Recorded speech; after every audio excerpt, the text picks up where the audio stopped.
یہ مثلاً آپ کھڑے ہیں یہاں تو دوست بیلی بھی بیٹھے ہیں، آپ کو کسی نے اس طرح آنکھیں تاڑ کے دیکھا، اس کے بعد آپ گر گئے تو یہ پکی بات ہے، دلیل ہے کہ یہ نظر لگی ہے، ٹھیک ہے۔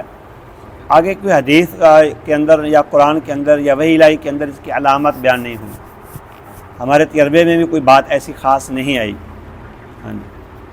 لیکن کہ تھکاوٹ اتنی فیل ہو، ہل جل نہ سکے، کام کاج نہ کر سکے، رنگ پیلا پڑ جائے، خلوت پسندی، یہ حالات کے اعتبار سے ہے۔ ایک بندے کو یہ ہوتا ہے، دوسرے کو نہیں ہوتا اس طرح۔ آپ دیکھتے ہیں کہ جانور کو حسرت کی نگاہ سے دیکھو، جانور مر جاتا ہے۔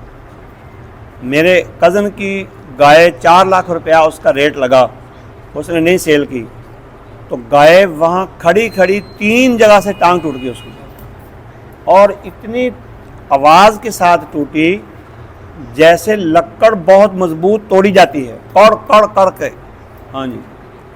اور میری خالہ نے بتایا تھا کہ ہماری بھینس تھی بہت بڑی، دودھ دیتی تھی، تو اس بندے کا نام بھی لیا انہوں نے، آپ کو بتانے کا فائدہ بھی نہیں، نہ آپ اس کو جانتے ہیں۔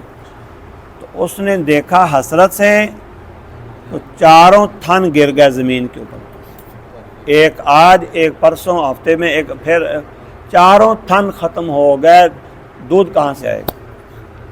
یہ وہ کہتے ہیں ہم نے آنکھوں سے دیکھا۔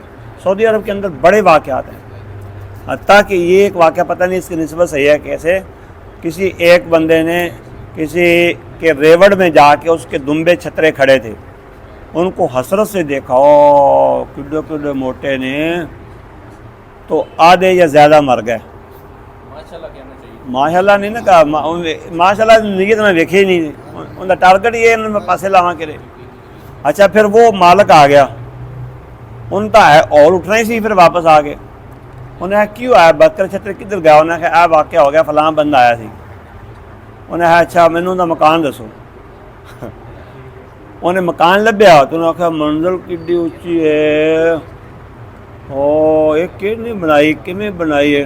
اور دڑام ڈگی تھلے، لوگاں ہے کیتا ہے، انہیں ہے جی میرے چھتر پکڑنے کیتا ہوئے میں کیتا ہے۔ دنیا آزمائش گاہ ہے، جانوروں کے اوپر، مال کے اوپر بھی آیت الکرسی نفع بخش ہے، جیسے شیطان نے ارطب الرا کو بتایا تھا نا آیت الکرسی پڑھ لیا کرو، حالانکہ وہ زیرو چیز نہیں تھی، بے جان چیز تھی، گندم چاول تھے، تو جب گندم چاول کو نفع ہو سکتا ہے شیطان کی شر سے بچنے کے لیے، جانوروں کو بلا ہو سکتا ہے۔